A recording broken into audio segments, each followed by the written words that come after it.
Reality, we're all a mess, Marv. I give up, you take over, show me what to do. People don't know who they are until they go through the situation and the test is there. 2006 is I only noticed this today. I didn't know he died in 2006, but that was the year I made, that was the year I got out of jail. I made a conscious effort to never help villains in this country ever again. And that's when I moved to Spain. Mad, innit? That was like the beginning of my transition, that, 2006. Wow. Fucking mad when I think about when... Like, you know, so there was things aligning. Yeah. My life and in your life. Yeah. Yeah. And can't wait to get to the bit where we actually link up, me and Marv. Crazy. Exciting, but that's important that Marv mentioned that there was a shift in his life in 2006 and there was a shift in my life in 2006. And then again in 2010, then 2000, what was it, 13, 14? Yeah. Crazy. It's crazy how things get drawn together, isn't it, by the energies. It's how everything gets strategically aligned by the universe, and you're not in control of when it gets aligned. You're also in control of what you do when you're in alignment with it. Yeah. You know. So speaking about that day in 2006 and mentioning Kiyan, he wasn't a troubled youth. He was on the right path. He was doing fantastic things. He was signed by QPR. Blessed. He was on the path of professional football, and so cool. And obviously on that day he was simply trying to break up a fight between other individuals. It wasn't something that he was involved in. And something he was known for. I've had loads of men from road talk to me after and say, Prince, when we used to play ball out in the park and a whole heap of the man them used to kick off, your son was always the one that broke it up. There'll be like 20 man in a big melee and your son would get in there. And when he bust this line on me, I just cracked up. I said, what, my boy got that for me? I used to tell my son, because he used to tell me about these fights, and I say, listen, son, they're playing football. If they want to fight, tell them to come to the gym. If they think they're bad boys and they want to fight, why are you going to football to fight? Come to the gym to fight, go to football to play football. And the guy said to me, and Kiyan used to say, if you don't want to fight, why don't you go boxing? Why don't you go to the gym? Why are you coming to football to fight? Let's play football. And I just smiled in my face. I said, wow. See, the impact we can have on our young people by sharing stuff with them and living it, being it. So he was you though, really, growing up, wasn't he? Bruv, you saying that is insane, bruv. No, he wasn't. How much times through, after losing my son, I'd sit down and felt like I died as well. Like I died. Because my son was me. You know when a dad, you want your son, you want him to be like you want him to look like you, and that's what I had. I remember Tracy said, I asked Kiyan who his role model was, and because I know he was into football, he had Ian Wright on his wall and different ballers and all of that, and he said, my dad, and then she said to him, yeah, I know your dad, but who's your idol? Who do you look up to? Who's the guy that you really want to be like? Said, look, just me dad. That's deep. Oh, bruv. It's enough to make anybody. That's what I want with my boy. That's all you want for any kid, isn't it? Like, that's all you want. Like, yeah. That's all you. That's rewarding becoming a successful human being for your kids to be proud of you. Do you know what I mean? Like, Trust me, bruv. That's what made me sort of turn my life around 100%, was giving my daughters something to be proud of, which I know my eldest kids haven't got. Do you know what I'm saying? Yeah. So to have that before he passed and to take that with you on your journey into your future. It's given me a lot, Marv. It's given me a lot, man. One time, after my career ended, I was in my sister's kitchen. And he said, Dad, I'm really proud of you, you know. I said, what are you on about, son? He said, I'm really proud of you. And I was like, what for? He said, your career ended, and like, I don't see you moping around, like, being all miserable. You just get on with things, you're happy. I'm just like really proud of that. I just went up and hugged him, man. Because you know what he must be thinking then? Imagine my leg got mashed up and I can't play football no more. Do you know like how he'd feel? He'd think, my dad don't even mind because that'd kill me. And that's what was actually going on. Yeah. That was actually kind of, he missed half the season.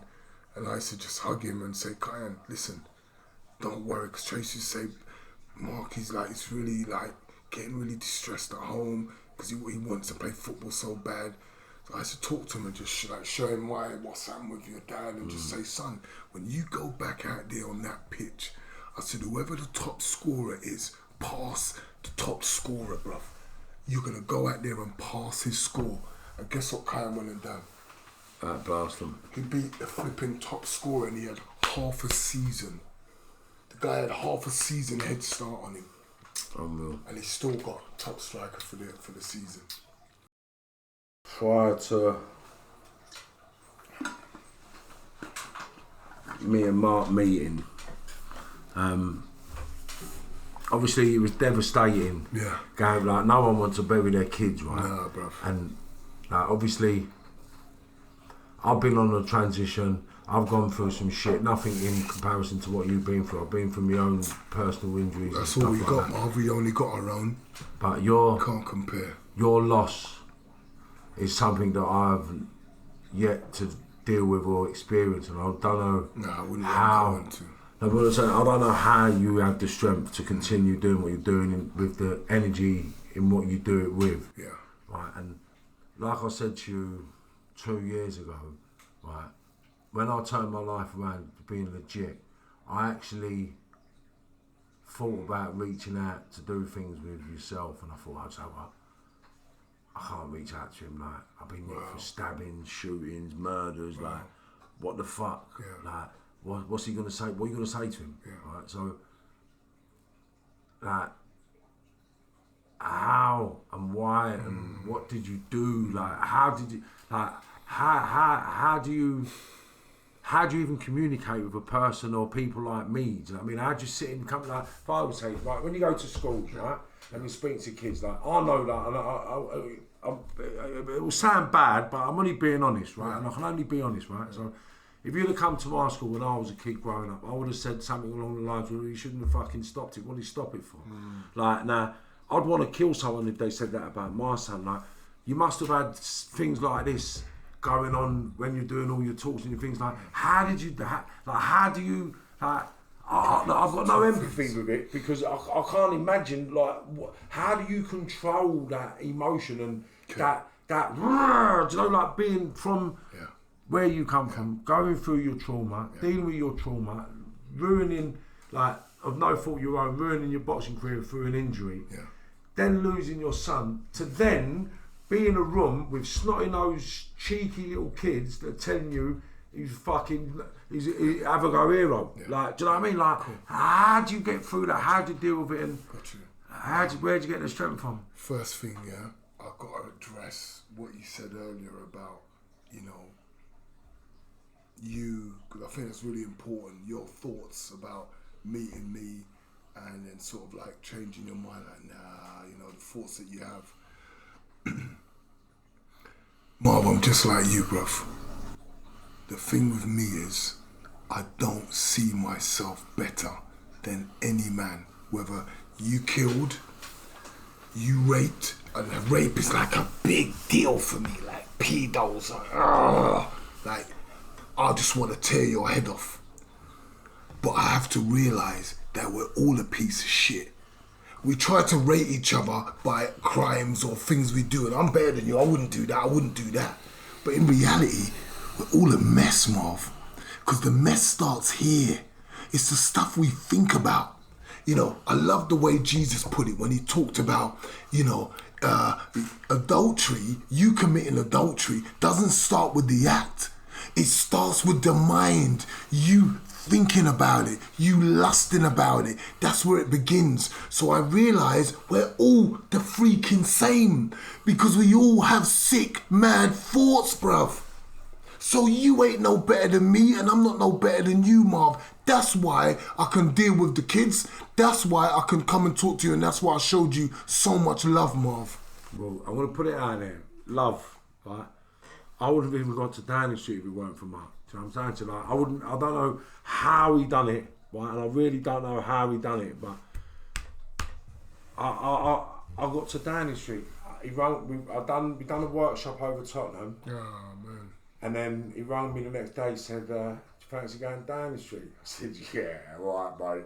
I said, you're having a laugh, Mark. He went, no, do you fancy going down the street? I said, Mark, there won't let people like me in down the street. He said, how do you fancy going down the street? I said, Mark, if they let me in, I'll go, but you need to get a check. He said, it's already been done, get your glad rags on. I was like, what are you talking about? He said, you're coming? I said, fuck off, there's no way in a million years. He said, I said, get your major geezer to ring up and find out. He went, it's already been done, you're on the list, you're coming. I was like, shut up. He said, Marv, you're coming. I said, when? He said, 3 o'clock tomorrow. I was like, fuck, shut up. Bam. 3 o'clock the next day. And not only, let me finish, Marv, sorry. Not only did I get to Downing Street, right? I turn up, right? And this happens.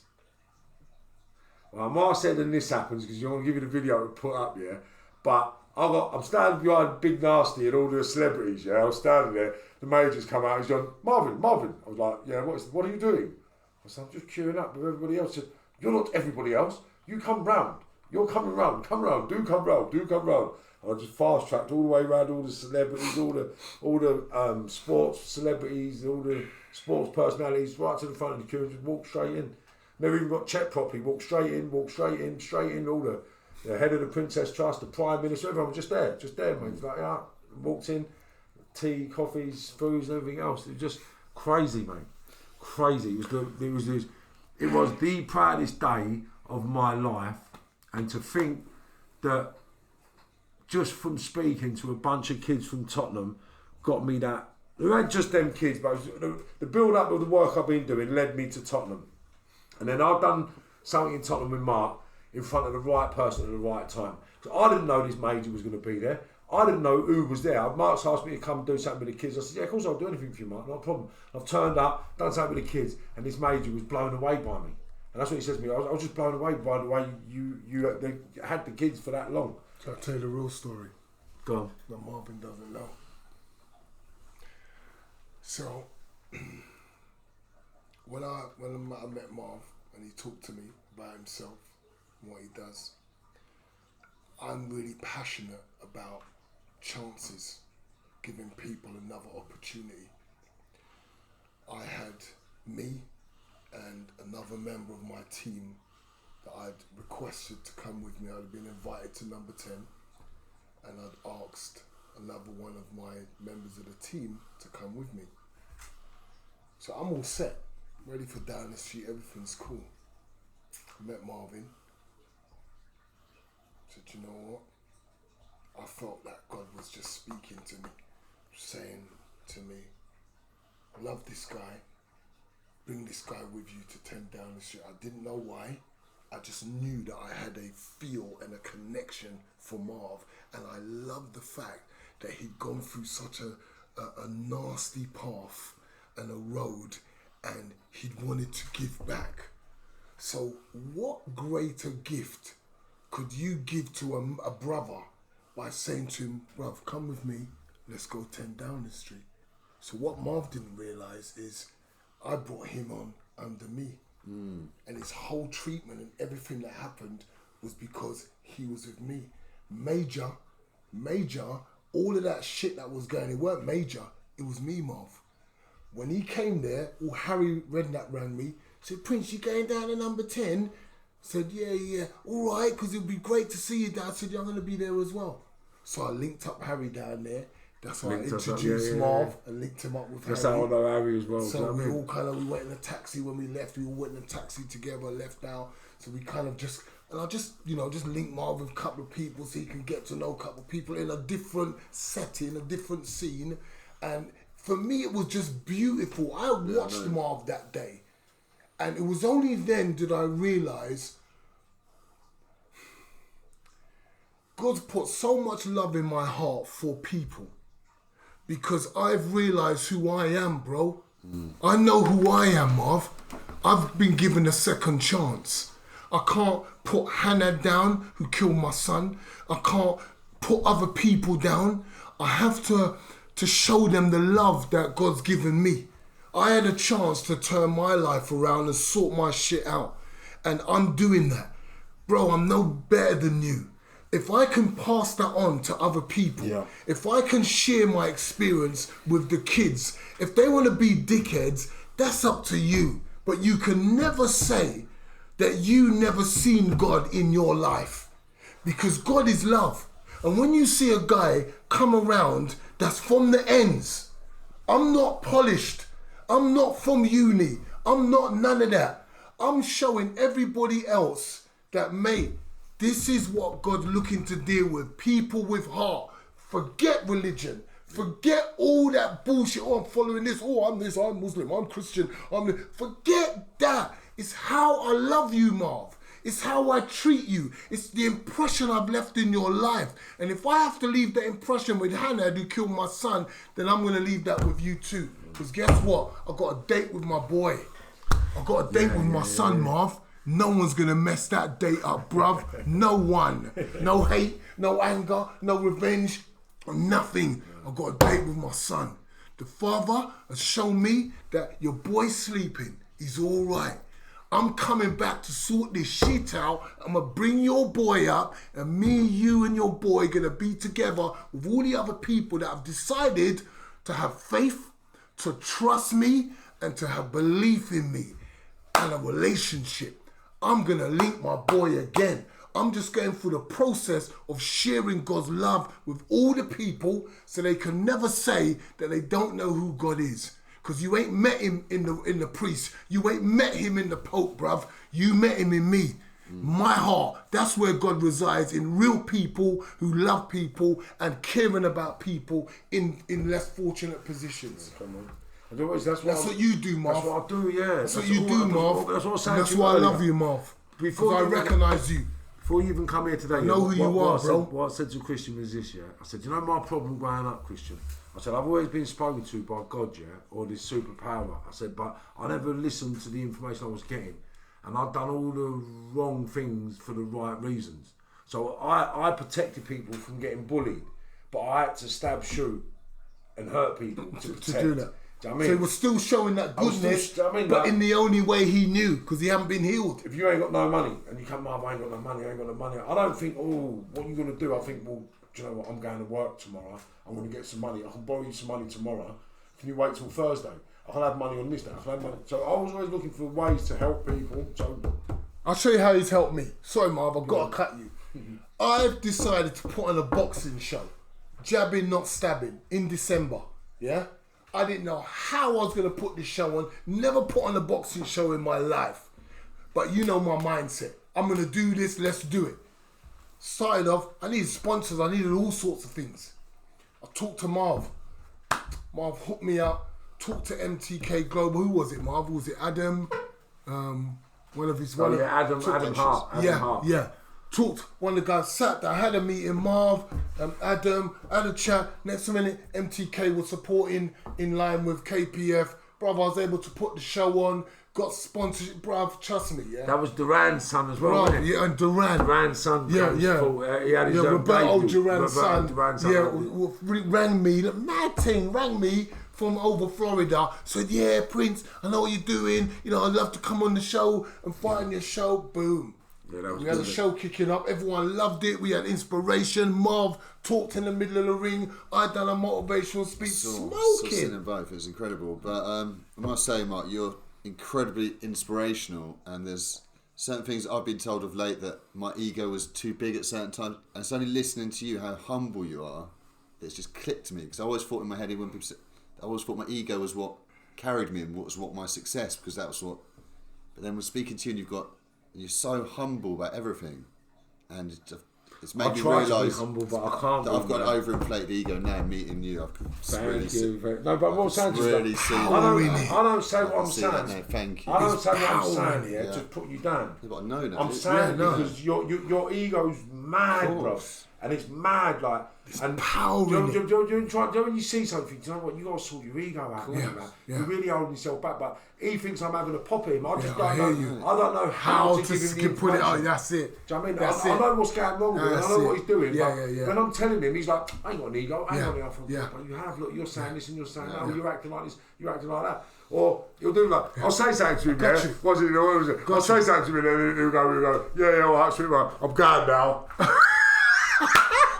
And it's brilliant. It's brilliant. He don't say nothing, I'm going now, and he just walks out. I don't even look back. I'll tell you what you do. Don't tell people what they got. Because what we do this in relationships, whether it's friends, working, partners, we say, you're like this. They're not going to take that shit. They're not taking that. If you question them, if you ask them stuff about, how do you feel about this? How, what would be the outcome if someone dealt with you like that? Put them in the picture to show them how their ways, their character impacts on other people. Now that gets people to feel like, I've worked this out. Shit, I've seen the light. No one likes being told about the light they need to see. Because they're not having it. You're not having it, Marv. I'm not having it. I can see it now. We all got egos and we're all full of shit, mate. There's no reason for us to have this huge ego. We don't want it, Marv. But if there's anyone who should have an ego, it's him, and he's so humble with it. And so, bro.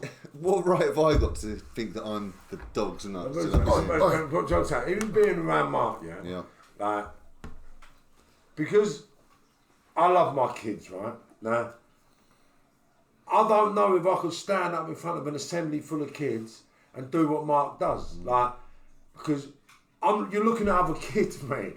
I'll just be thinking of my kids. I don't. I'll tell you why Marv's right. I've gone into a pro, and I've taken my guy Robin Travis with me. He sat at the side. I said, "Come, Robin, let's work this gig together. We'll smash it." So I'm talking to these youths, and they're violating. Now, I've been blessed. There's a special gift God's given me where I'm able to engage with kids and the way that they're open. So I'm used to not having youths violating. But when youths are like laughing, pissing around, joking around, bruv, I'm here talking about my youth, bruv. My youth's been killed and you're kecking and laughing. Bruv, I want to big slap you, bruv. And I'm in the middle, talking to man, and breaking it until Robin loses it. It's like Marv, like, what the fuck? He's like, hey, you man, do you know who this is talking to you? And he's just like, lost it. He has just, they're like this. They're just like this, bruv. They patterned because he couldn't handle it. Yeah. He says, how do you do that? How do you calmly reason with these brothers? That's what I'm saying. I don't know how you done it. I really didn't know how. Mate, that's what I had to ask you, because I don't know how. Look, I like to believe I've changed, right? I'm cool. It's understanding that you're cool. It's understanding who you are. You got to know who you are, Marv, and that's been a difficult part of the journey. But because I said a prayer. I said, there's a couple of things. One part of my life, after I got the phone call, I asked God to save my son. My next words were, if he dies, then help me to accept it. Don't ask me, how do you say something like that when you haven't even gone to the hospital yet? How do you? It's coming, man. You knew it. I don't know how I said it, but it came out of me. You knew it was coming, man. The second part was when I gave up on the second court case, and I must have spoke to one of the jurors because they was violating, taking the piss, bruv, yeah. And then they threw the court case out, and we had to go for another one. Everyone, yeah. Everyone turned on me because I said something to the jury, yeah. So it messed up the case. So we got to go through all that shit again, all the statements, all the bullshit. Horrible, yeah. I even going through the trial. No, it's messy, yeah. And then I got to a point where I had this conversation with God where I was messed up, bawling, tears. You could see the puddle of water on the floor, and then I realised that you are nothing. Your revenge, you're murdering him, Yeah, see, ain't gonna do nothing. And that's when I went like this. I give up. You take over. This is how it was, bruv. I give up. You take over. Show me what to do. Bro, when I said that, yeah, mate, it was like someone had been placed a big weight on my back and I've been carrying it and I didn't know and they just lifted it off. And Do you know the mad thing I about that exhaled. statement? Do you know the mad thing about that statement, right? The mad thing about that statement is this, right? Back then, I would have said, you're a fucking pussy about fucking... How could you do that? He's killed your son. You've got to go to prison, bro. How the fuck? You've got to go to prison. How the fuck? No. That's what I would do. You know what I'm saying? Like, that's how I yeah. Like, that's how I... on the roads, that's how I talk to my Yeah, brothers. mate, I would have turned up at the fucking court and just rinsed See the that? whole fucking court. Enough of the man them need to listen to Marv's podcast and hear this to understand this is real brothers going through real stuff and how a man deals with it, because we're talking about being moist. We got it twisted. It's the other way round. Mark, let me finish what I was going to say, yeah? So Please, what I was King. going to say was, yeah, so I would have went in the court, yeah? I would have blatantly said, what, he killed my son? Watch what I'll do. I would have walked into the court and just went, bop, killed him in front of everybody, right? Because looking back at that hindsight now with the mindset, that was my way of dealing with a situation in a way where self-destruct, creating trauma to deal with trauma, but not really dealing with anything. Yeah. But because I'm pleasing everybody who's watching, patting my ego. You've done it because people are thinking, how's Marv going to deal with this? You don't think I went through that, bro? Do you understand what I'm saying to you? That Like, plagued me, Marv. I can imagine, man. People in the ends know about on, me, man. bruv. They know I'm a fighter as well. They know where I come from and they're watching me. How's Prince All gonna my deal pals are with saying to this? me, well, you're doing this thing, why don't you link up with Prince? Why don't you link up with Prince? I was like, yeah, when it's time. Well, really, and the head then, you watching, thought, no, I did, in time. And then Milo Morris and them lot done Alexandra Palace done. Right? And then we was there together and I thought, oh, that's that Prince fella. And I thought, oh, I can't speak to him now. His fucking son's dead. Like, what am I going to say to him? I've been stabbing, shooting, and killing people forever. And he charged you working alongside me, mate. Do you know what I mean? Wow. So I thought, no, don't approach him on this one. Leave it at this one. And I left it another year, and then another year, and then it was Nick Hilliard at the Old Bailey, wasn't it? Column, rest his soul. I remember seeing him. Yeah, Column. Yeah. Yeah, Column. I see you sitting down there. Invited me over to. He said, who's this guy? so I said, no, that's Mark Prince. And I just said to the energy, if he's meant to speak to me, he'll speak to me. And then throughout the course of the afternoon, we just sort of got closer and closer, and we just started talking. He was like, you alright, mate? He's like, yeah. I said, yeah, I said, good. I said, you know what? I've been meaning to speak to you for a couple of years now, you know. But I didn't know how to approach you, but I believe this is the right time now. He said, what do you mean? I said, well, I've been stabbing, shooting and all sorts of madness for years, but I'm on this journey, but I didn't know how to approach you. And then we had a conversation and that was it. I just showed you bare love. From that day, mate. Yeah. Do you know what I'm saying to you? Yeah, I showed you bare love. From that day then, I've done a couple of little things with him, little workshops, and then Downing Street, and then it just blew from the there. APF, and then we went over to, then they renamed the Kiyan Prince Stadium, went to the opening of that. Oh, big. You know what I mean? Like, Yeah. in such a short space of time, we've done so much. You know what I'm saying to you? Then COVID's hit, so we're now going on to a remote platform, and hopefully we're going to be getting everything ready for 2021 to move forward, because it's the trial and retribution of sort of perpetrator and victim, right? But it's not about the perpetrator and victim personally, it's about the mindsets of the perpetrator and the mindset. And I'll of the never see victim. myself as a victim. I don't take ownership of victim mindset. I didn't like when after my son got killed, I was invited to this victim thing, and I go and I see parents just like bitter and like, you know, with all good reason, but I didn't want to be there. I didn't take ownership of that. Yeah. Because I heard all around me, oh, why us? Why Kiyan? Why? And I just thought, well, why not? There's a parent out there right now whose kids just died and I don't know them. And what I'm feeling, they're feeling. So why couldn't it be me? I just thought different than what I was hearing. There's parents losing their children every day. Yeah. Why couldn't it be one of my youths? What, just because I felt that my youths would never get killed? It can't be mine. It might be weird. It feels like you're in the Twilight Zone. You listen to the TV and it's your son's face. You're watching something and usually it's other people's lives. But you're hearing your boy and watching your boy. Bruv, it's the maddest thing. You don't want to ever taste that pill. It's bitter, bruv. And the bitterness affected my heart, bruv. How long did it take for you to actually sort of realise he was dead and gone, like, because you know, like, yeah, I got you. Do you know what I mean? Because when my brother died, it weren't like he was gone. Yeah. Do you know what I mean? It weren't like, for me, it weren't until his funeral that he was dead and gone. Yeah. Right, like, do you know what I'm saying? Yeah. But like, even my dad, after my dad died in 2016, we see him go. Yeah. But he was still around us. Like, it was weird. Like, my sister was having dreams about him.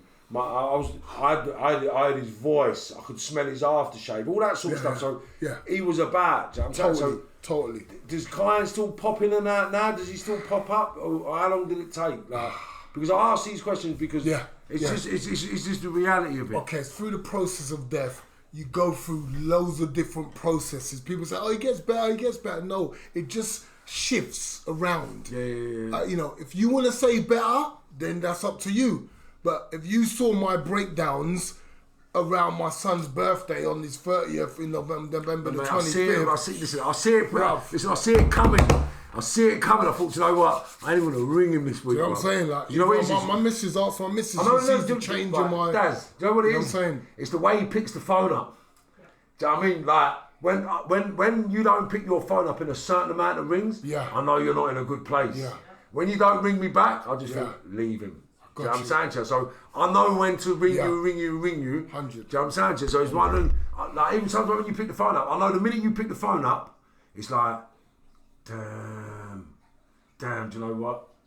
I'll call you back in a minute, or you wait 10 minutes. Yeah, see how the call goes. Yeah, because, do you know what is? Yeah. It is what it is. I just accept it. Like, this is my life. Like, you know, I'm not that guy that tries to claim to be perfect in any shape, way or form. You know, sometimes people, oh, you're this, oh, you're that, Prince. I take it down, bro. I'm just like, in all fairness, though, but you're not, right? You are just like me physiologically, right? But you're very dissimilar in your choice-making processes, your focus, and your ambition and drive. Now, we're similar, right? But I never had the strength to walk away from criminal activities. I never had the strength not to risk my liberty for 30 years. I never had the strength to be at home every Christmas. I never had the strength. These are strengths that I never had as a kid. Right? Because I believed the road was more important to me at that stage of my life than my kids and my responsibilities. So although I seem like this big guy, hard guy, like, I was very weak and insecure growing up. So my way of dealing with my insecurities was by being aggressive. That was my counteract to my weakness. So that's your shield. My shield was just being aggressive. But I'm going to that extra level, so I'm not like him. I'm not, and I wasn't one of them people that I moaned. If I got stabbed up and cut, like people that know me know I do not moan. Like, I'm not one of them. Like, I moan about you eating. What are you eating that for? What are you doing it for? No, get in the gym, mate. I moan about you not doing things correctly. But me moaning about what's happened to me moaning about other people. I don't talk about no one. I don't moan about no one. I moan if you're not doing what you're supposed to do correctly. And that's it. So if you make your deal with me to do something, you're not doing it to my expectation, then I'll moan about the way you're doing that. Do you know what I'm saying to you? But if you're doing everything you're doing correctly, then I will blow smoke up your ass. Do you know what I'm saying to that?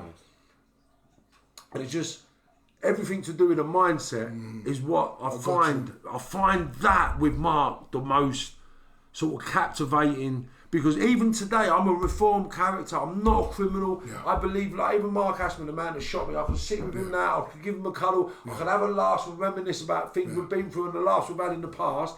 Do you know what I mean? But I know I won't kill him. I know I don't want to shoot him. I know that. I know that. I know that 100%. Right?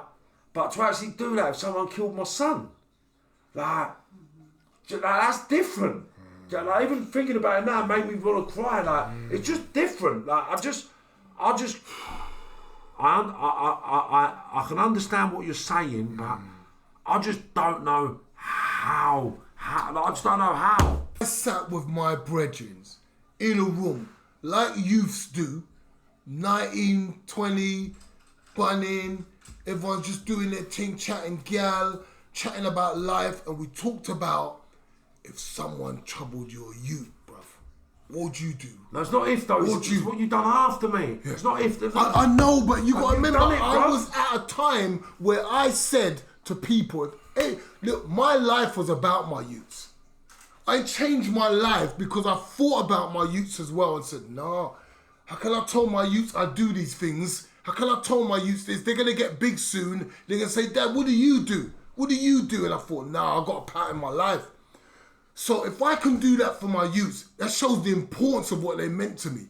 So when I spoke in that room, everyone knew that I was that guy that didn't talk shit. I weren't just talking air. This was real. I said, I would do a bird, no problem. I would wipe out man, and I wouldn't even try to fake and hide. I would do it in front of anyone. I don't care, because I'm not looking to get away with murder. I want to kill you, and I want everyone to know, say, I killed you, bruv, because you messed with my youth. Yeah. And everyone in that room was like, yeah. And look what happened, bruv. Look what I done. So I'm talking, but I don't know me, and people don't know who they are until they go through the situation, and the test is there. But the point is, right, I understand that. You get that, yeah? I get it. Beautiful. But I don't think I would have had the control. Do you understand? Like, I would have been like, what? Who's that? Fuck, get this now. I would have, mate. Because that youth that spoke then, with all the man them, is a different kettle of fish from the guy that actually had the experience in 2006. We're talking about 1990 talk, 1991 talk, and now we're talking about 2006. Do you know how much shit I've been through in my life? I buried my little youth. I've broken up with baby mothers. I've had bare trouble and hassle in my life. Like, you know, I've been homeless more than once, bro. Yeah. I've gone through this thing, like, had my yard, been back out on the streets again. When I was boxing, and I was number one in 1997, I was number one in the world. I was sleeping in my nice BM that everyone used to know me for, driving around Tottenham. When I won my belts, I slapped my belts on the dashboard, drove around Tottenham. People were shouting, yo, other cars bibbing their horns, yeah. But it was just a vibe, like, that was me. But this same guy was sleeping in his car. They took my council flat away. I didn't have nowhere. I used to live Seven Sisters, Oakfield House, one of the high rise near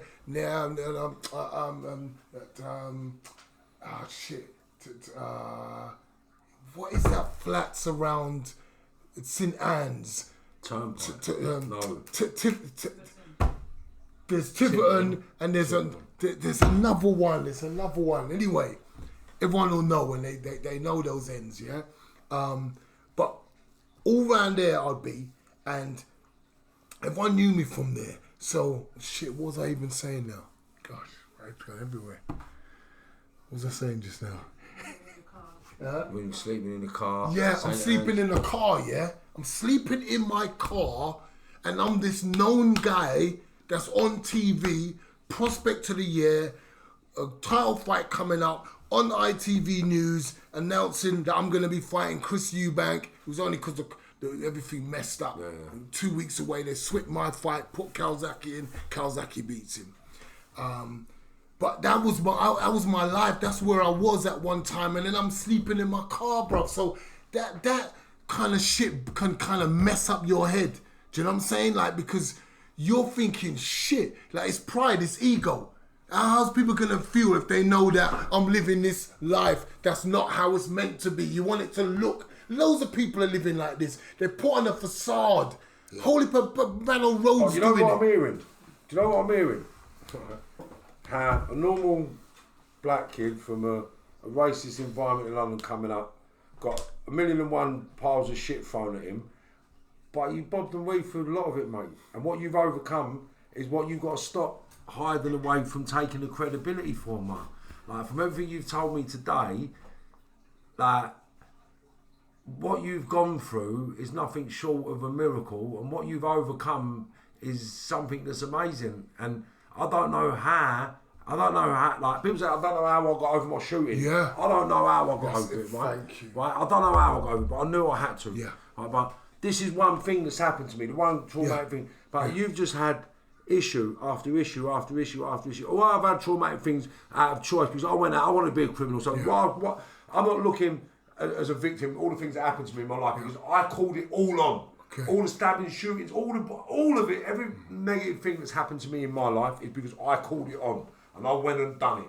Like, you've tried to live your life as right, as honest, and as pure and as correct as you can be as a parent, and all you've had is the highest adversity to deal with. At the not medium level, at the highest level, you've had to deal with it.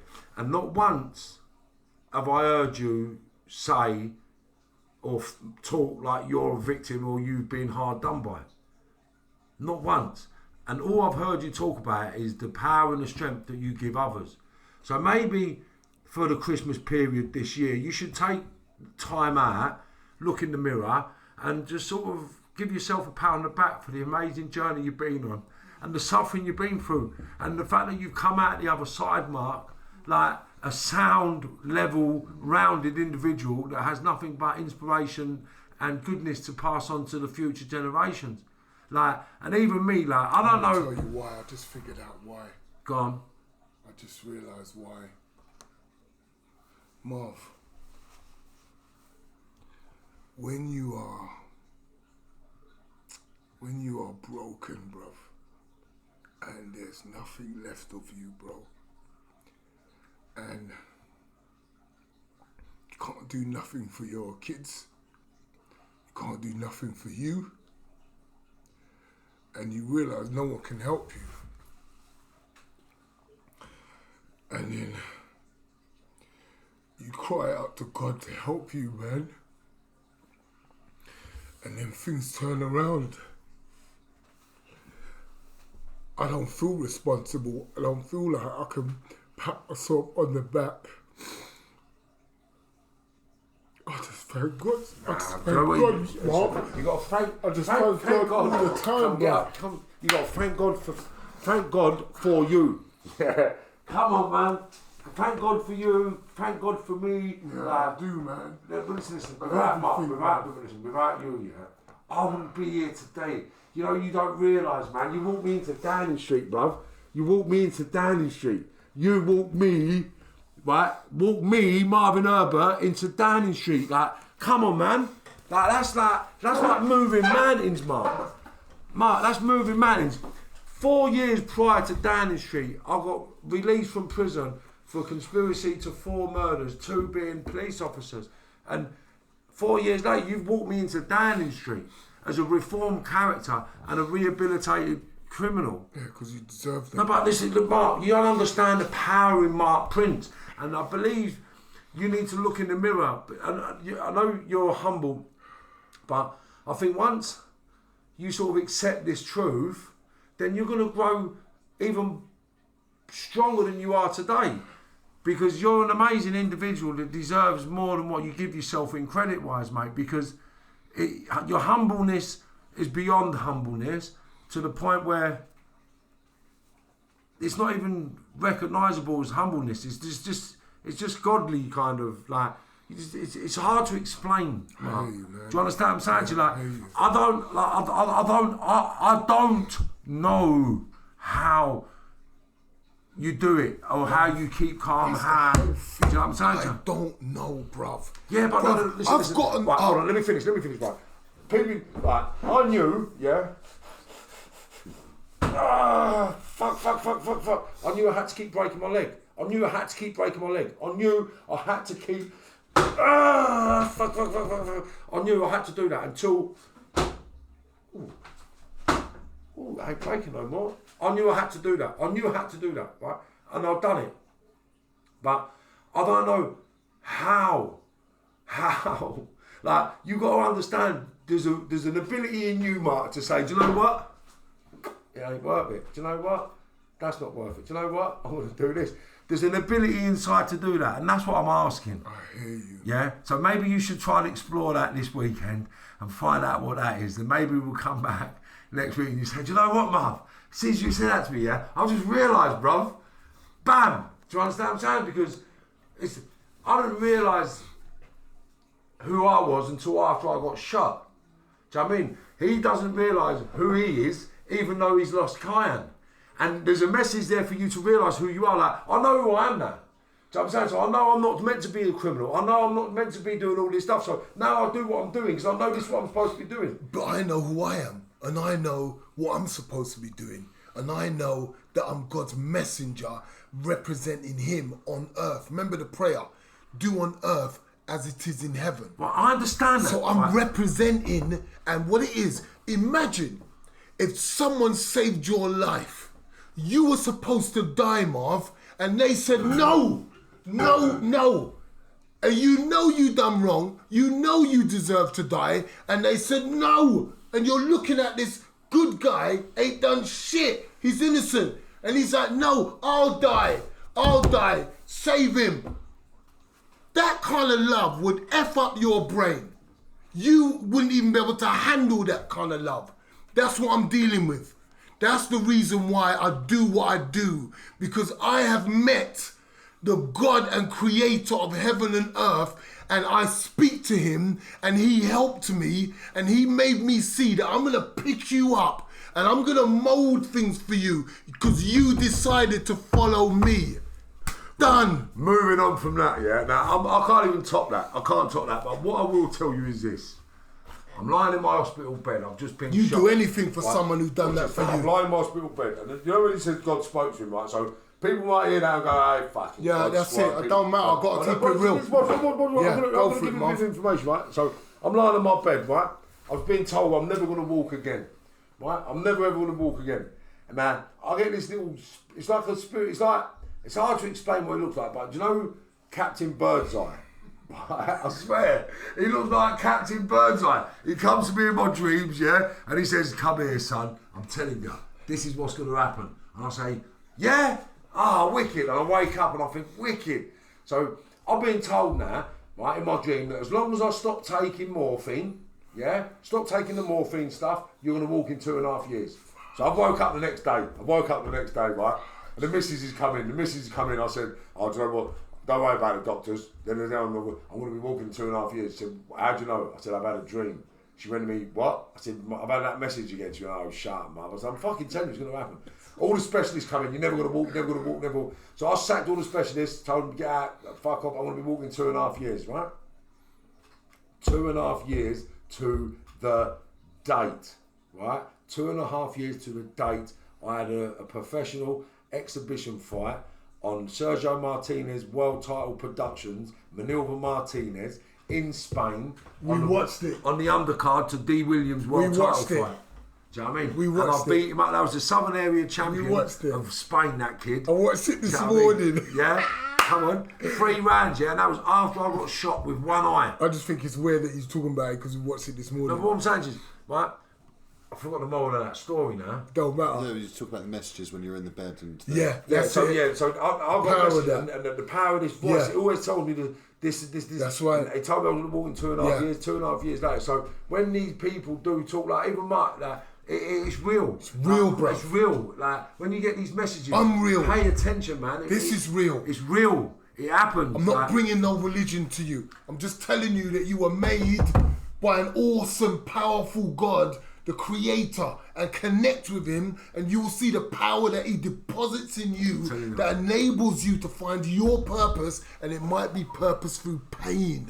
And that's what people don't like, Marv. They don't like the pain. Our minds, our psychology is built to run from pain. And it tries to find what's comfy. So even talking about him being humble, his brain don't want to hear it. Let's go where it's comfy. We don't want to hear that shit. You know, my comfort was pain. So with his brain, with his you know, it's physical, don't matter what it is, we try to find a more comfortable way to deal with it. My comfort was ag. violence and prison. That was my comfort. If I weren't in them three places... You got something out of that. In everything we do, we meet a human need. Yeah, but what was it? It got me... All that stuff that I was driven towards doing growing up has got me where I am. So it was like the energy knew what I had to go through. So I can sit down to these kids now and say, we talk about getting stabbed. Of course I've been stabbed there, been stabbed there. Let me tell you something sick, Marv, because you're nailing it. Go on. Even guys that beat their wives, even people that are prostitutes, whatever it is they're doing, they're meeting one or two or more of their human needs. Right. Whether it's certainty, whether it's love, whether it's connection, check them out. Type it into Google, your 6 human needs. And in there somewhere, significance, you're going to find that what you do meets those needs. And if it meets more than 2 of those needs, that's your addiction. You're stuck on that. Because it's meeting all these needs and you don't want to give that up because you're not going to give up certainty, love, connection, significance. Because this thing, what you do when you bash your missus or when you cuss somebody out or when you get mad and stab them or draw out your strap, whatever those needs are that's meeting, you're addicted to it, bruv. And you need to find another way of meeting your human needs that's healthy for you and healthy for everybody else. But you have to focus on health for you, mental, loving yourself, self-esteem. Then what happens? You start pouring that out. You admit what you are, innit? Boom. That's real truth. I'm starting my podcast. I love this title. Yeah. Nothing but the truth. My podcast is the whole truth. So we're all in this truth thing. Nothing but the truth. Nothing but the truth.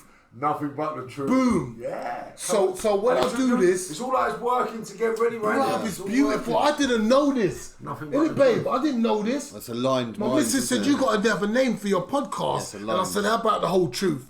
She's like, yeah, that's cool. And look at that. Look. Marvin Herbert's nothing but the truth. And so when did you say this Mark podcast Prince started? is the whole truth. Nothing but the truth. Yeah? So yeah, it's going to be... Mark Prince, nothing but the truth meets Mr. Herbert. Nothing but the truth. Yeah, it's sick. It's and George, I like that little backdrop as well. I like it. It's beautiful. But let me share something deep with you, yeah? So, my phone rings. I was saying to my missus the other day, what's going on with my mate Paul? Now, Paul's a guy that's gone through a lot of shit. I want to bring real people like you are, Marv, on the podcast, yeah? Real, don't have to be celebrities, don't have to be none of that. Real people, real lives, real problems that will help other people, yeah? So this guy, addictions, abuse, all kind of shit's going on in his life. And I just love this guy, yeah? I love him, love his family, his kids and all of that. But he's always fucking up everything in his life. Because he don't have love for himself, yeah. He ain't loving himself and all that, yeah, bro. Is he a boxer? He doesn't. No, he does boxing, yeah. Does something, yeah, because I've trained him for a fight and all that, done a bit of white collar, stuff like that, yeah. So what's happened? I haven't seen him, man. He's been on my heart. Like, what's going on with P, man? And I ain't been able to get through to him, nothing. So my phone rings. I'm in my kitchen cooking. My phone rings. I look. I see this number, no name. Bun that, man. You ain't got a name, you ain't got no answer for me. So I just get on what I'm doing. Then it rings again. This time my spirit says, answer the phone, man. So I pick up the phone. Yeah, what? Oh, Prince.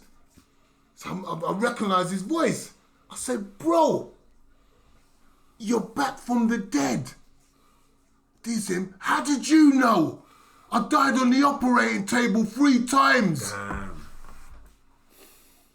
Was that recently? Bruv, this was the other day. Yeah, so I spoke to him a few months ago. It's the other day, bro. Yeah, I said, what? He said, yeah, how did you know? I said, bruv, I didn't know. It was the first thing that came out my mouth. He said, bro, I died because I dreamt of you. You was in the dream, bro. And he goes, I come back. He calls me his angel.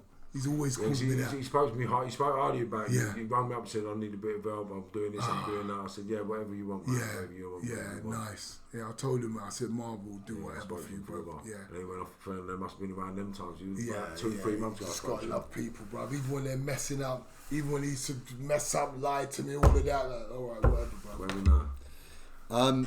Woo! So obviously all the work you've been doing with the Kiyan Prince Foundation, it culminated in you getting an OBE last year. You ended up getting invited to Buckingham Palace, and Prince William ended up recognising you and giving you an OBE. Yeah, Talk to us a little bit about that, Mark, cool and guy. obviously congratulations more so on that. And well done. Thank you, man. OBE, yeah. Yeah, OBE. So I'm saying, come on, man, it's just that's amazing. Yeah, it's nuts because I went to my mum's and I was Little like, black boy from the shacks, OBE that. Do you know what I mean? Come on. It's mad. Do you know what I mean? All that. No. See some official Your Majesty letter.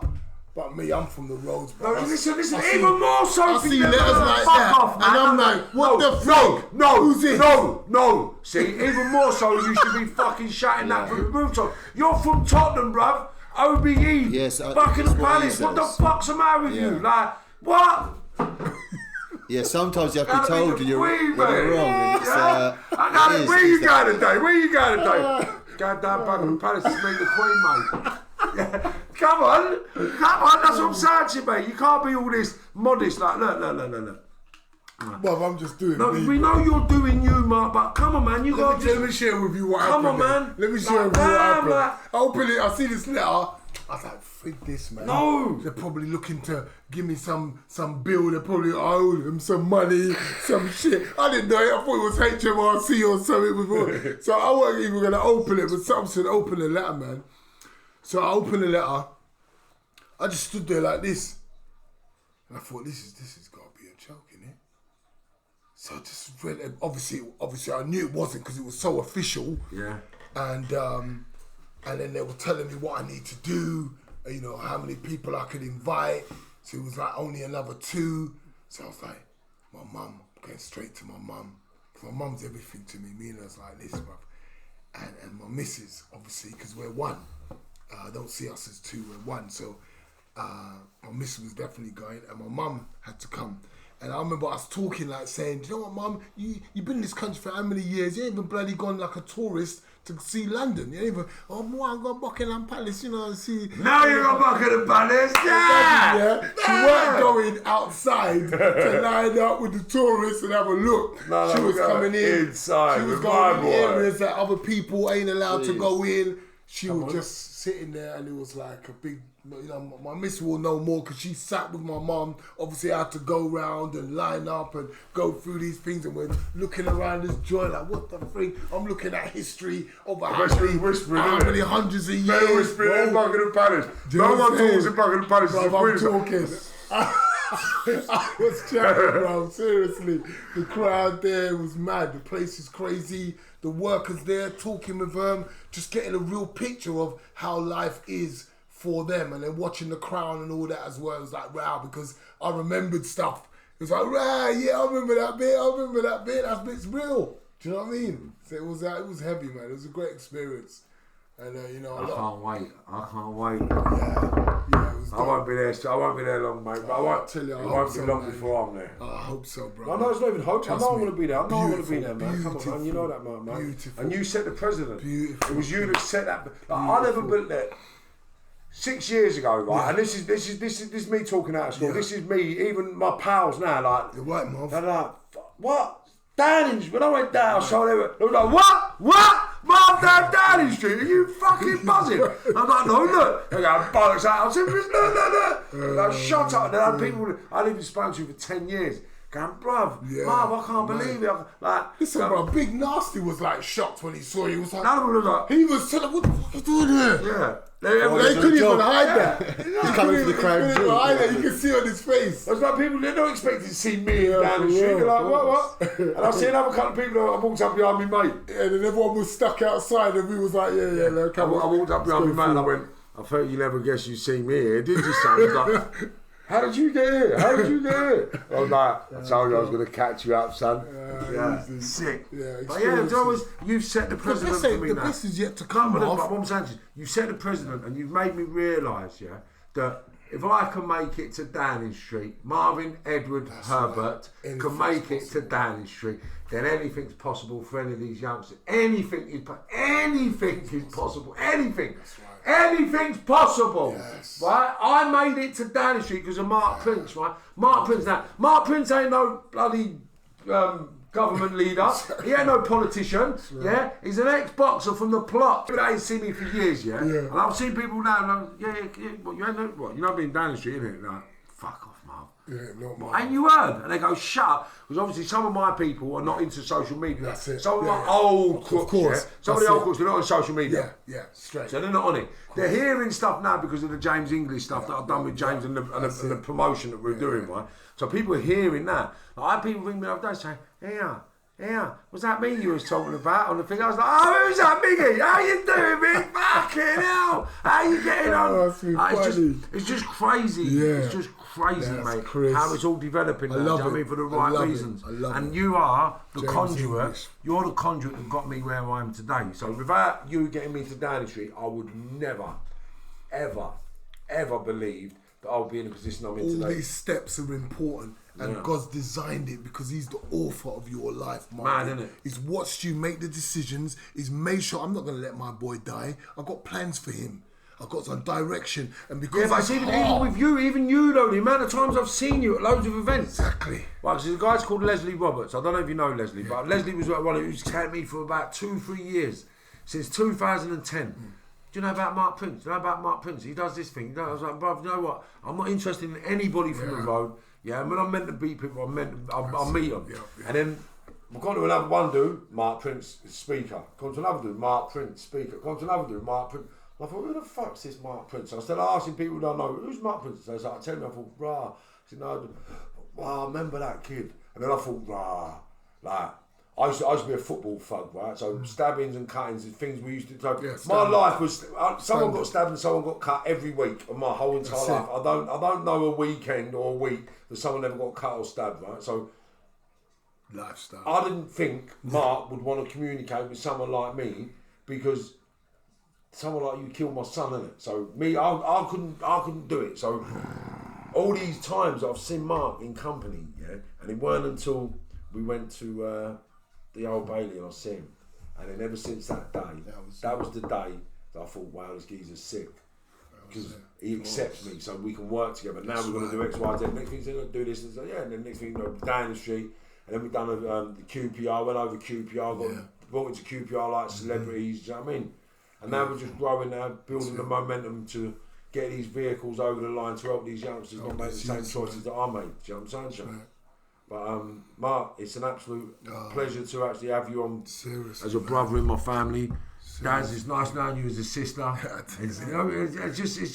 It's just all moving, isn't it? It's like it's been incredible today. It's sick, man. It's sick. Incredible, man. And that's the beautiful thing about reality. Do you know what I mean? And he's got a pure energy. I've got pure energy. And the reality of that is combining, and we're strategically aligning to move forward, helping thousands of other young kids, if not millions. You know. Trust me.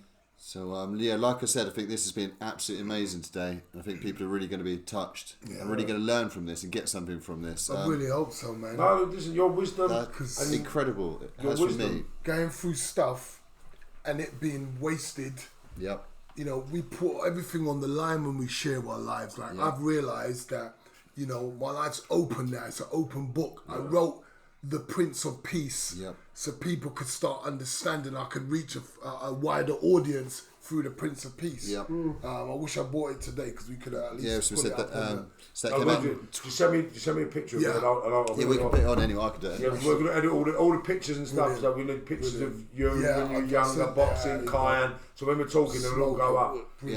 But so that was obviously came out in 2018. And what other ways can people get in touch with you, Mark? You on social media? You on Facebook? On social media, on Mark Prince OBE, on Twitter, on Instagram. You can find is it all Mark Prince? Yeah, OBE. Same. OBE, Mark Prince, OBE, Facebook, Instagram, Twitter, all the social media platforms. All the social media, LinkedIn, all of that. So you can contact me, KPF, the KPF.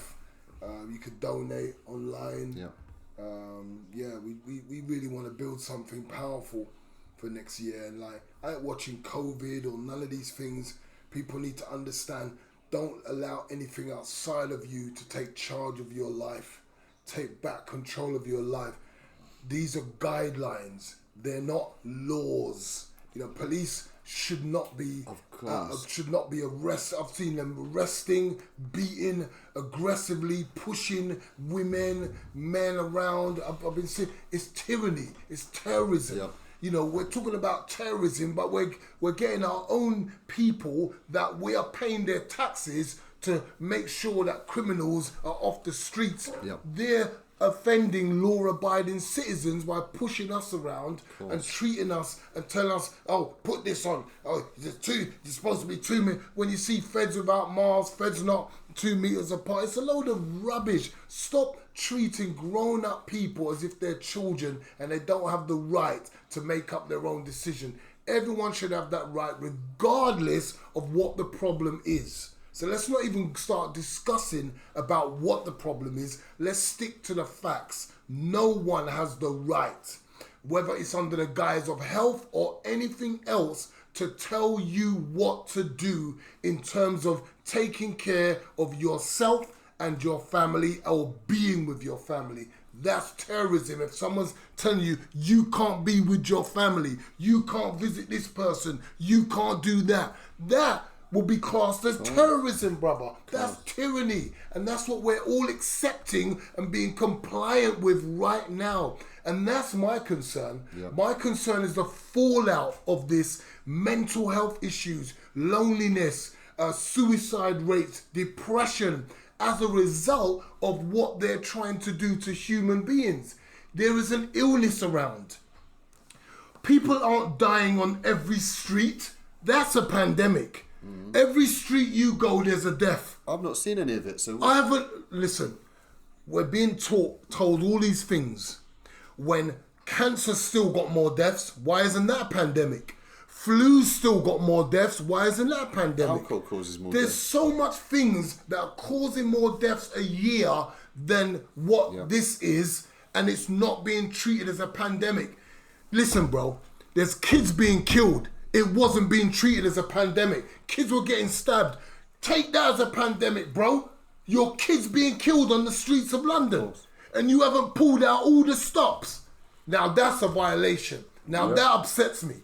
Now that got me angry. I done a news on ITV when I said, what if politicians were getting stabbed at this rate? I bet you wouldn't be sitting down having discussions, talking about it, but nothing's been done. You won't be bringing panels in, bringing this person in, from youth worker in, that guy. That's the only time you see black people. Oh, crime, youth workers, this. Oh, ex-criminal helping the youths. Well, bro, there's loads of stuff we do that's positive, but we got this platform. And plus, it's a load of bullshit, bro. Every life counts. Let's start saving lives and stop this tyranny in the country, bro. It's wrong. People need to wake up and stop being fooled by the media, the TV, all of that, controlling people's minds, getting them to think in a certain way. Just wake up, bro. Wake up. What I would say is stay safe, stay focused, stay positive, stay away from dairy, red meat and sugar, and eat as much alcohol as possible. Work out at least 35 minutes per day and keep yourselves relatively healthy. There you go. And guys, this has been Nothing But The Truth with Dr. Mark Prince, OBE. Thank you very much. Marvin. Boom! Easy, bro. Really pleased to meet you, Mark. Thank you, Thank man. you.